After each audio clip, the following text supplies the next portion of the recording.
Hola, hola. Iniciamos nuestro módulo número 5, requisitos del proceso. Estos requisitos del proceso los vamos a encontrar en el numeral 7 de la norma ISO IEC 17025 en su versión 2017. En este módulo abarcaremos temas como solicitudes de ofertas y contratos, selección, verificación y validación de métodos, muestreo, manipulación de los ítems de ensayo o calibración, registros técnicos, evaluación de la incertidumbre de medición, aseguramiento de la validez de los resultados, informes de resultados,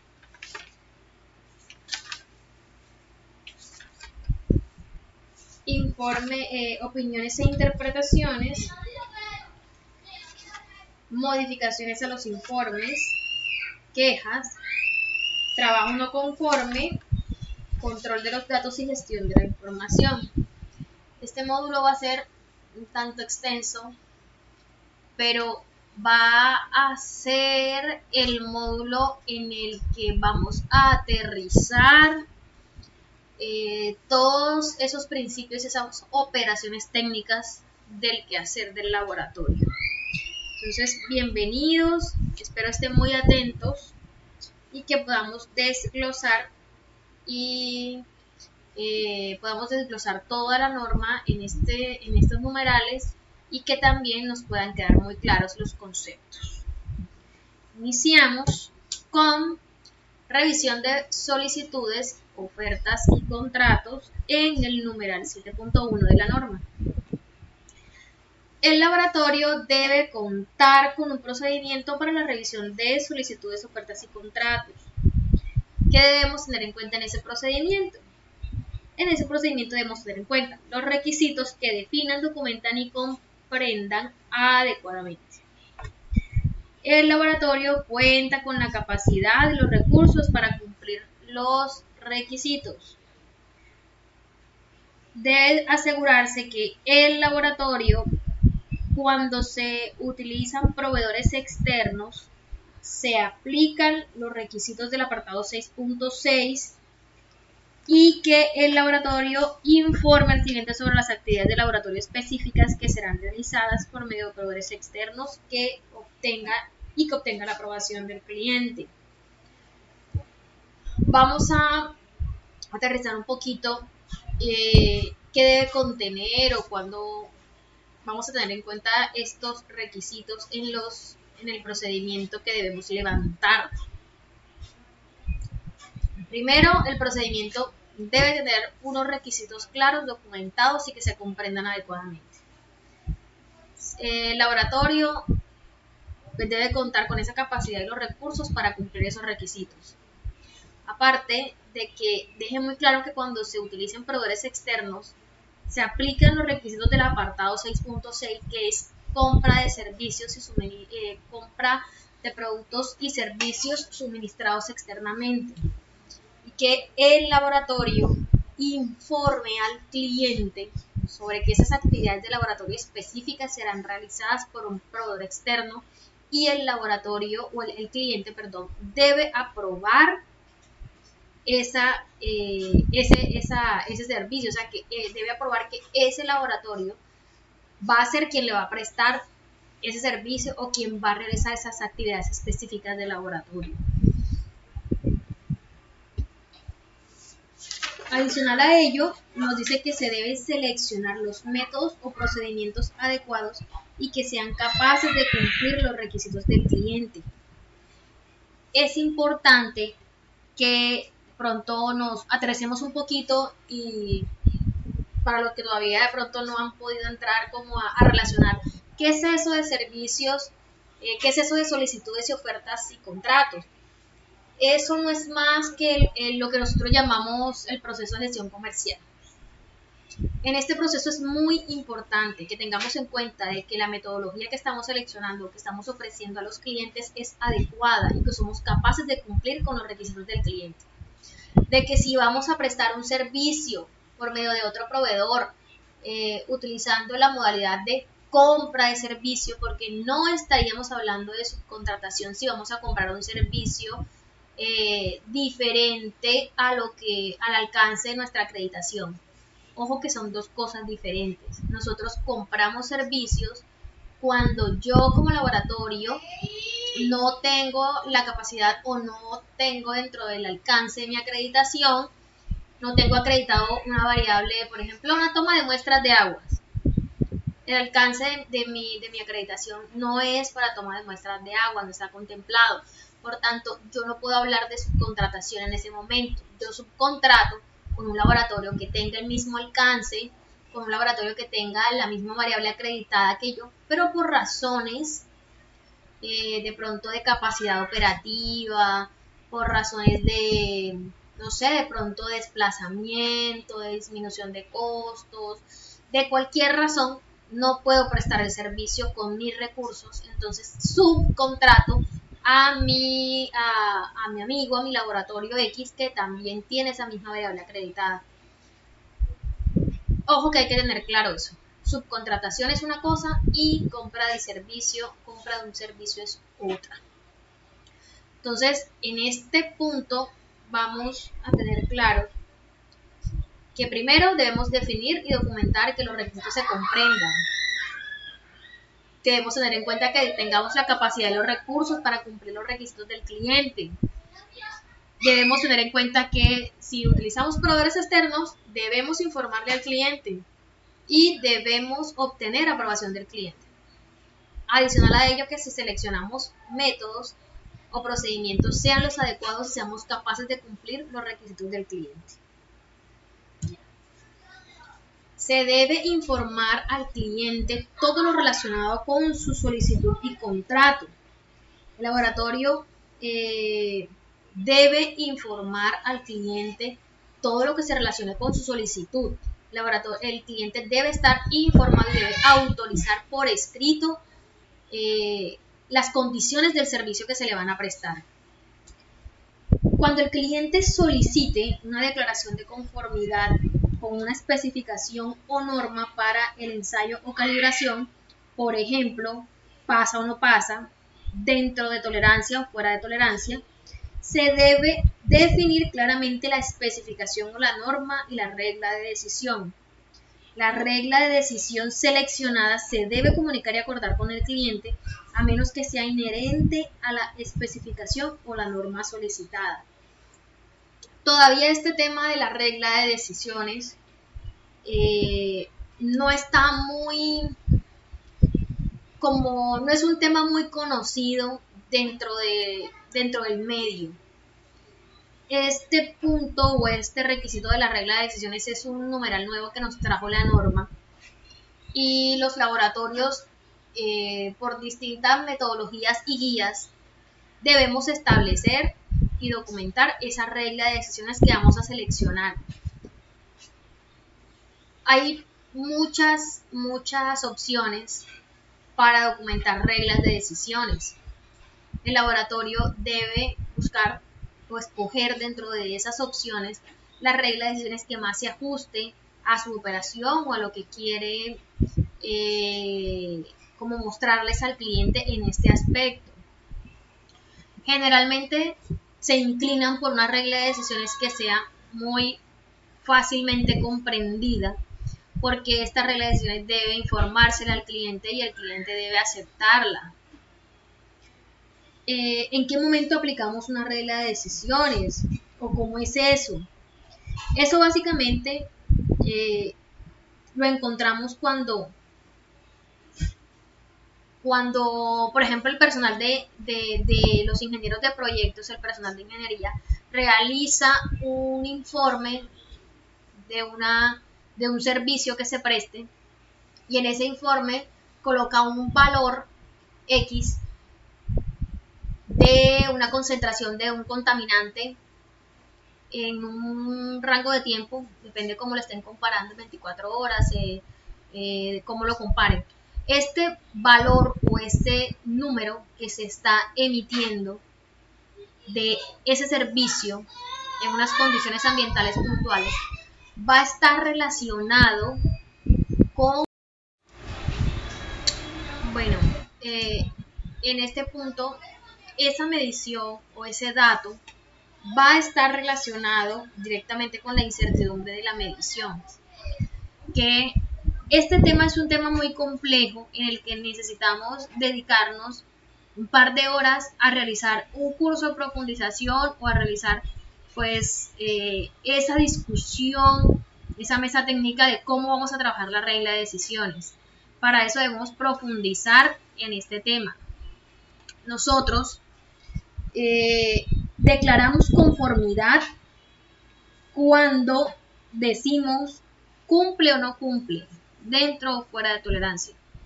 Pero es importante que la norma nos está diciendo que cuando nosotros declaremos conformidad con una especificación o norma para el ensayo o la calibración, debemos especificar cuál es la norma, o sea, debemos definir cuál es la norma. ¿Cómo lo estamos definiendo? Lo estamos definiendo perfectamente en los informes. Cuando ustedes realizan informes, le colocan el valor de la concentración de dicho contaminante según la medición que hubiesen realizado en campo y le colocan al cliente la comparación con la norma. Listo, cuando nosotros comparamos con la norma, estamos haciendo perfecto, estamos definiendo claramente cuál es la especificación o norma con la que estamos declarando conformidad. Sin embargo, el realizar la comparación de colocarle el resultado es, no sé, 30 microgramos sobre metro cúbico y el valor de la norma son, por ejemplo, 50 microgramos sobre metro cúbico, y al colocarle al lado cumple con los criterios de la norma, estamos declarando conformidad. Entonces, hay muchos laboratorios que evitan declarar conformidad a menos que el cliente lo solicite, porque esto de la declaración de conformidad se vuelve como un tema de, en algunos casos, como de perjuicio para el cliente. Entonces debemos ser muy cuidadosos al colocar ese tipo de apreciaciones en los informes. Para el tema de la regla de decisiones, eso es un tema un poco más extenso y complejo. Debemos elaborar un documento en donde tengamos definidas cuáles son esos criterios que va a establecer el laboratorio para definir su regla de decisión.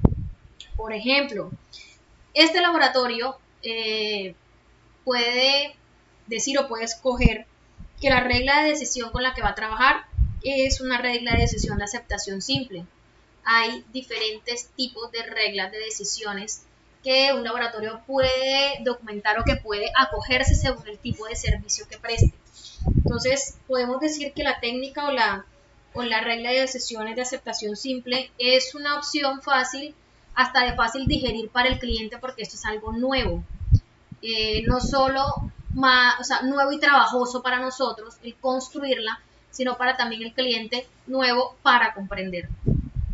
Entonces, es algo así como cuando nosotros, basados en un dato, creamos un intervalo. Cuando nosotros comparamos nuestro dato, nuestro resultado de una medición X, lo llevamos a compararlo con un resultado de una incertidumbre, vamos a comparar un dato, por ejemplo 30, con una incertidumbre, supóngase algo loco, de más o menos 5. Entonces ya no vamos a tener un dato de 30 como resultado, sino que nuestro resultado va a estar dentro de un intervalo. Puede ser, si decimos que es una incertidumbre de más o menos 5, vamos a estar trabajando entonces sobre un intervalo de más o menos de 25 sobre 35. Siguiendo el ejemplo que tenemos aquí, que no es nada aterrizado a la realidad.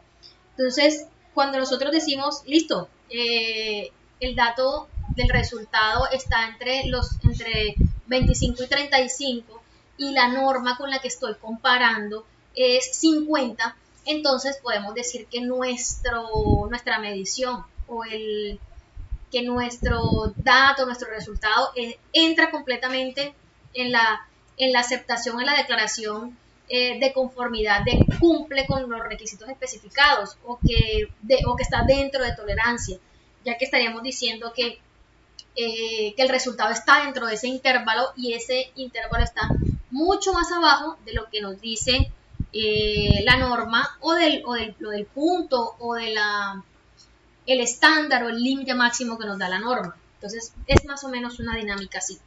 Entonces, de todos modos, esto lo vamos a profundizar en un curso específicamente para la documentación de esa regla de adhesiones, porque la tenemos que documentar en conjunto.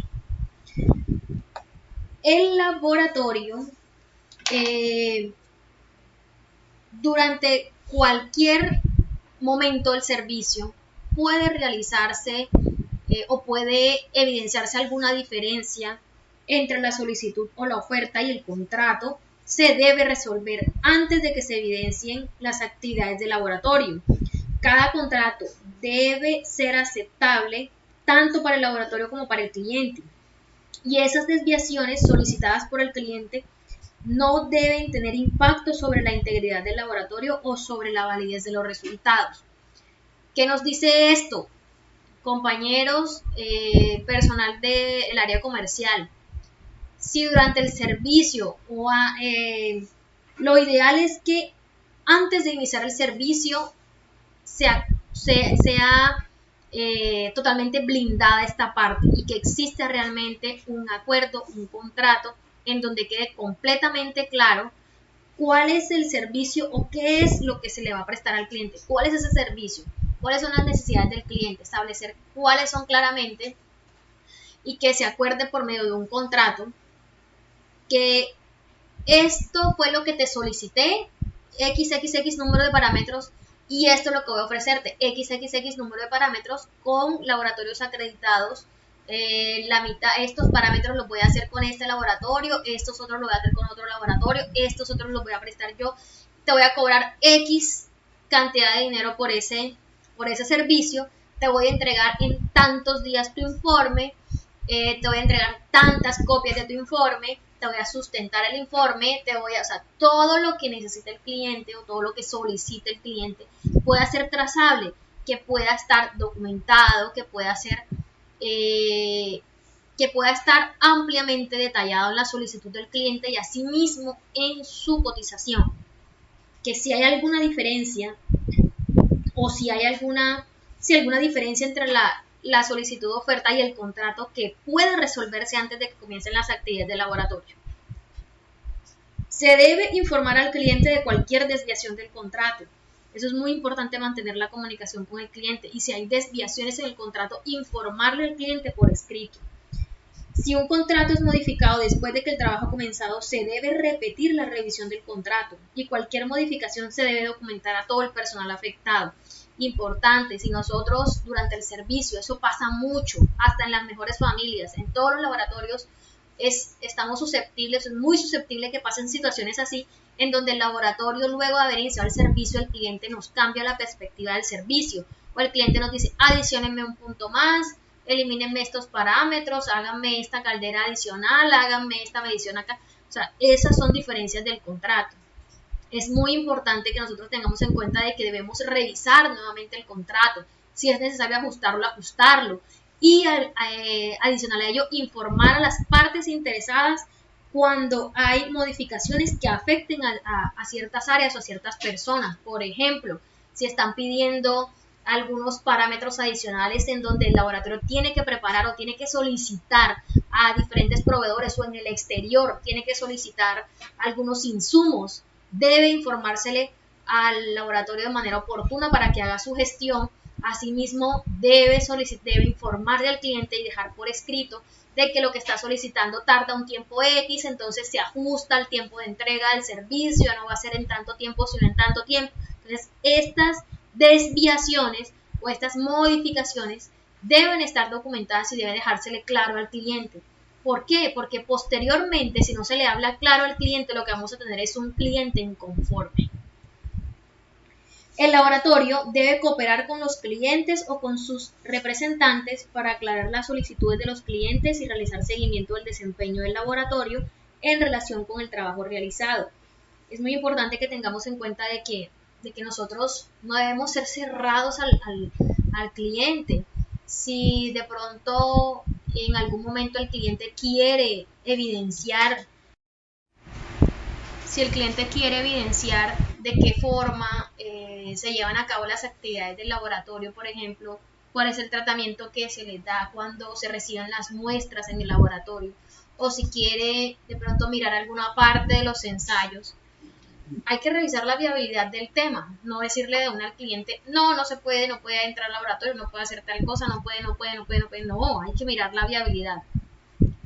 Si de pronto no hay ningún impedimento, no hay nada que afecte técnicamente la validez de los resultados porque el cliente presencie cómo se hace la recepción de los ítems de ensayo o la recepción de las muestras que se tomaron en sus instalaciones para analizarlas en el laboratorio, pues se le puede permitir el acceso a mirar cómo se hace la entrega de las muestras o cómo se verifica la cadena de custodia de las muestras antes de llegar al laboratorio.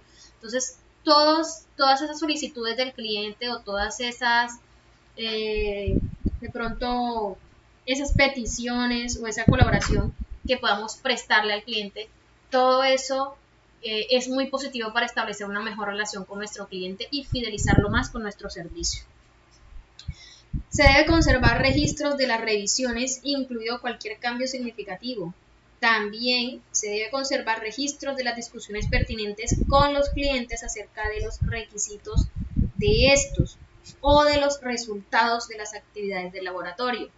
Es muy importante conservar los registros de todas las revisiones que realicemos al proceso de revisión del contrato, a todo el proceso que hagamos del servicio como tal, a todo el proceso de prestación de servicio. Aparte de conservar los registros de las discusiones o de las comunicaciones que tengamos con nuestros clientes. Por eso lo importante de tener todo por escrito, de que si tenemos una comunicación con el cliente, evitamos hacerla de manera verbal o de manera informal, sino que mantengamos siempre la formalidad, que eso nos va a servir para documentar todas esas comunicaciones que tengamos con el cliente. Con este último numeral finalizamos nuestra revisión de solicitudes, ofertas y contratos en el numeral 7.1 y empezamos el numeral 7.2 con selección, verificación y validación de métodos. Y aquí nos vamos nuevamente, migramos nuevamente al laboratorio, propiamente con el tema de selección, verificación y validación de métodos. Y empezamos pues dando como una aclaración o una información básica de qué se debe tener en cuenta para la aplicación de un método. Y es básicamente contar con un personal competente capacitado para llevar a cabo, para realizar la medición o para aplicar el método. Tener registros que nos permitan generar evidencia objetiva de que el paso a paso de ese método se está cumpliendo tal cual. Se deben llevar a cabo asociados procedimientos de aseguramiento de la calidad, de los resultados o de control de la calidad. Debe evaluarse las características de rendimiento de ese método y debemos tener en cuenta que ese método debe ser adecuado al fin para el que se requieren los resultados. En el numeral 7.2.1 hablamos de que el laboratorio debe usar métodos y procedimientos apropiados para todas las actividades del laboratorio y cuando sea apropiado para la evaluación de la incertidumbre de medición, así como para también las técnicas estadísticas para el análisis de datos. En este numeral vamos a hablar mucho del fin previsto. Y aquí aquí les vamos a explicar básicamente como que cuando nosotros hablamos de fin previsto, ¿qué es eso? Eso es de que básicamente el método que usted va a utilizar le esté arrojando o le esté dando los resultados esperados o cumpla el objetivo esperado. Para tener en cuenta eso de que cumpla con el fin previsto, pues debemos tener en cuenta de que primero debemos establecer y tener en cuenta cuál es el principio de ese procedimiento. el propósito del análisis, o sea, para qué o qué se quiere medir o qué se quiere obtener con ese resultado. Las especificaciones del desempeño del método, los pasos o el instructivo para llevar a cabo ese método, las actividades de control de calidad, las interferencias mismas del método y la expresión en la que se va a entregar los resultados o en la que se arrojan los resultados. El método. En el numeral 7.212 nos dice que los métodos, o sea que todos los métodos, procedimientos y documentación de soporte, tales como instructivos, normas, manuales y datos de referencia pertinentes a las actividades de laboratorio, se deben mantener actualizadas y fácilmente disponibles para el personal. Nos dice adicional que el laboratorio debe asegurarse de que utiliza la última versión vigente del método, a menos que no sea apropiado o posible. Cuando sea necesario, la aplicación del método se debe complementar con detalles adicionales para asegurar su aplicación de forma coherente.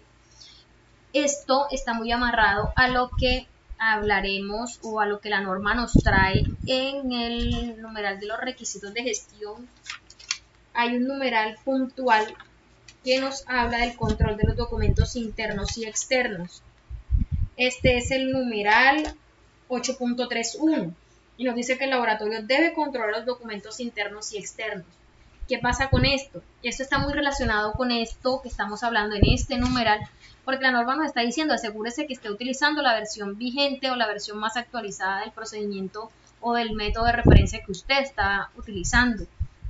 Y esto está muy amarrado al tema del control de documentos externos. Ojo que es muy importante que nosotros podamos contar con que las normas regionales, nacionales o internacionales u otra especificación conocida pues se tenga de forma actualizada, se tenga de una base de datos confiable, que se proporcione, o sea, que podamos tener en nuestro poder documentación suficiente. De pronto, si existen pasos adicionales para o de pronto pasos adicionales u opcionales o detalles adicionales del método, o sea que todo pueda conseguirse y tenerse vigente, actualizado y disponible para el personal en el momento de levantarse los procedimientos y de aplicar la técnica. Cuando el cliente no especifica el método a utilizar, el laboratorio debe seleccionar un método apropiado e informar al cliente acerca del método elegido. Se recomiendan los métodos publicados en normas internacionales, regionales o nacionales o por organizaciones técnicas reconocidas, o en textos o revistas científicas pertinentes, o como lo especifique el fabricante del equipo. También se pueden utilizar métodos desarrollados por el laboratorio o métodos modificados. El laboratorio debe verificar que puede llevar a cabo apropiadamente los métodos antes de utilizarlos, asegurando que se pueda lograr el desempeño requerido. Se debe conservar los registros de la verificación y si el método es modificado por el organismo que lo publicó, la verificación se debe repetir en la extensión necesaria.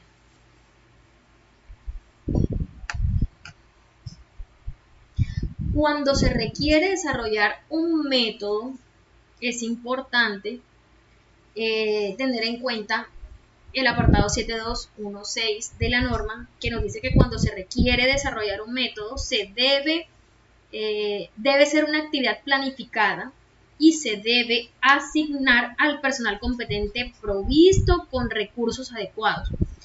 A medida que se desarrolla el método, se deben llevar a cabo revisiones periódicas para confirmar que se siguen satisfaciendo las necesidades del cliente y cualquier modificación al plan de desarrollo debe estar aprobada y autorizada. El personal del laboratorio pues, tiene dentro de sus conocimientos técnicos que cuando desarrollan métodos o modifican métodos o hasta el momento de hacer la verificación de los métodos, deben seguirse o debe documentarse un plan de verificación o un plan de desarrollo del método cuando son métodos nuevos o desarrollados por el laboratorio. Asimismo, debe asegurarse que cuenten con los recursos suficientes, adecuados y el personal competente para hacer. Las desviaciones a los planes de desarrollo de los métodos solo deben suceder si la desviación ha sido documentada, si ha sido planeada, si está justificada técnicamente y está autorizada y aceptada por el cliente. Recordemos que para desarrollar los métodos o para hacer seguimiento al desempeño del método, debemos cumplir esos 3 puntos, que sea una actividad planificada, que la hagamos con personal competente y que se haga con recursos necesarios o que se cuente con los recursos necesarios. Entonces, esas desviaciones de los planes de desarrollo de los métodos solo se permite si están documentadas, si están autorizadas y aceptadas por el cliente y justificadas técnicamente. En el numeral 722 hablaremos de validación de los métodos. El laboratorio debe validar los métodos no normalizados, los métodos desarrollados por el laboratorio y los métodos normalizados utilizados fuera de su alcance previsto o modificados de otra forma. La validación debe ser tan amplia como sea necesario para satisfacer las necesidades de la aplicación y el campo de aplicación dado. ¿Qué queremos decir con esto? Esto es un punto muy importante para que rompamos ese mal término o esa utilización del término validación cuando realmente estamos haciendo una verificación de métodos. Muchas veces decimos, vamos a hacer la validación del método X. Ojo, la validación es solo aplicable para métodos no normalizados, métodos desarrollados por el laboratorio y métodos normalizados utilizados fuera del alcance previsto o modificados. Si esos criterios o esos aspectos no se cumplen, estamos hablando de una verificación de métodos, no de una validación. Cuando se hacen cambios a un método validado, se debe determinar la influencia de estos cambios y cuando se encuentre que estos cambios afectan la validación inicial, se debe realizar una nueva validación del método. Las características de desempeño de los métodos validados, tal como fueron evaluadas para su uso previsto, deben ser pertinentes para las necesidades del cliente y deben ser coherentes con los requisitos especificados. Ojo que la norma nos está diciendo, cuando hay algún cambio importante, que sea un cambio significativo, se debe determinar la influencia de estos cambios y si afectan la validación inicial, se debe realizar una nueva validación del método. ¿Qué nos quiere decir? Que si nosotros cambiamos, por ejemplo, hacemos la verificación del método, no sé, de la gravimetría, para la determinación de material particulado PM10, podríamos decir que, por ejemplo, si se cambia la balanza con la que se hizo la verificación inicial del método, ese cambio de balanza es algo completamente significativo y afecta directamente el resultado de la incertidumbre y todos los datos asociados a esa verificación que se realizó de ese método con esa balanza anterior. Entonces, ese ejercicio nuevamente debe hacerse porque cambiamos el equipo. Eso nos puede impactar las mediciones posteriores, nos puede impactar ese ejercicio de verificación que habíamos hecho inicialmente con un equipo diferente. Entonces es muy importante tener en cuenta eso. El laboratorio debe conservar registros de validación. Por ejemplo, ¿cuáles o mínimo cuáles debe conservar? El procedimiento de validación utilizado, debe conservar la especificación de los requisitos, debe conservar la determinación de las características de desempeño del método, debe conservar los registros de los resultados obtenidos, la declaración de validez del método detallando su amplitud para el uso previsto. Todos estos registros deben estar disponibles no solo para darle cumplimiento a ese numeral y tener la plena seguridad de que el método lo estamos aplicando de manera correcta y que el método nos sirve o nos está respondiendo con ese objetivo o con el uso previsto que estábamos hablando hace un rato. O sea, que ese es el método que necesito y el método me está dando datos confiables, estoy aplicando el método de forma correcta, entonces yo necesito conservar esos registros de la verificación, de la validación de dichos métodos. Con este numeral 7224 cerramos validación de métodos y migramos a muestreo. Este numeral de muestreo es nuevo, nos los trae la norma ISO/IEC 17025 en su versión 2017. Nos dice que el laboratorio debe tener un plan y un método de muestreo cuando se realiza muestreo de sustancias, materiales o productos para el subsiguiente ensayo o calibración. El método de muestreo debe considerar los factores a controlar para asegurar la validez de los resultados del subsiguiente ensayo o calibración.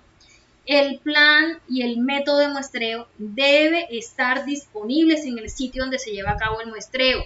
Siempre que sea razonable, los planes de muestreo deben basarse en métodos estadísticos apropiados.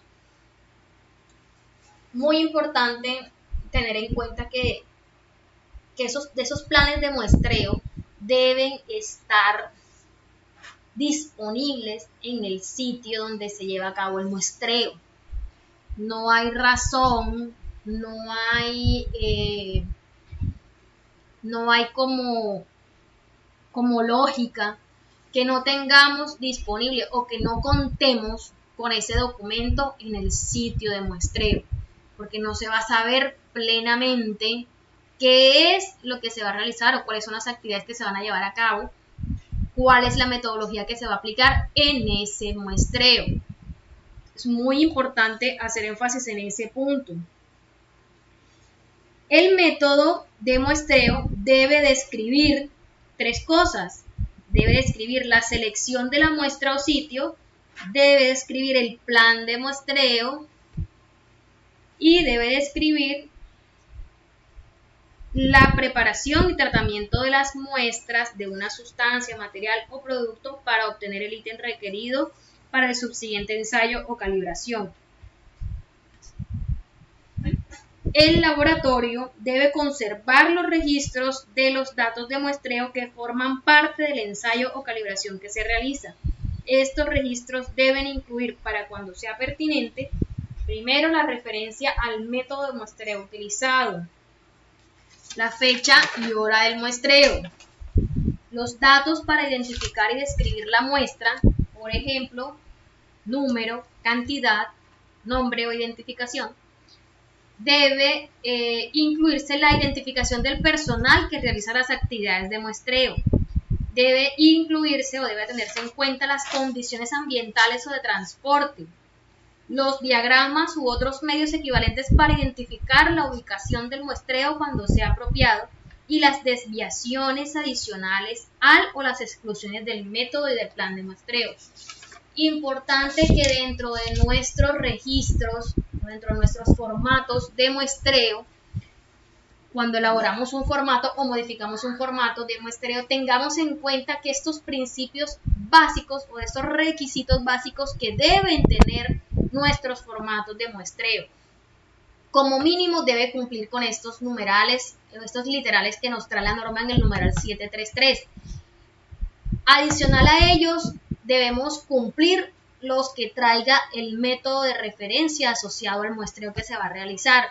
Por ejemplo, si el método de referencia me dice que debo registrar datos no sé, de temperatura, datos de presión, datos, cualquier tipo de datos. De pronto, adicional a ello, si es necesario registrar datos de condiciones ambientales, de pronto datos del clima, no sé, datos que sean importantes o que nos pida el método de referencia que estamos aplicando para el muestreo. Es importante que estén contenidos o que estén incluidos todos estos aspectos dentro de nuestra bitácora, de nuestro registro, nuestro formato de muestreo. En este numeral 733 culminamos nuestro numeral 7.3 muestreo y damos inicio a nuestro numeral 7.4 manipulación de los ítems de ensayo o calibración. Cuando nosotros hablamos de ítem de ensayo o calibración, eso no es algo, de pronto, no es un término alejado, no es un término como enredado ni complicado.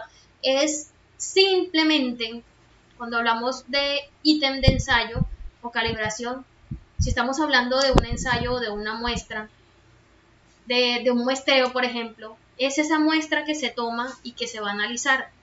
Ese es el ítem de ensayo. Entonces, según las condiciones, si es un ensayo o una calibración, es fácilmente identificar cuál es ese ítem que va a ser sometido a ese ensayo o a esa calibración.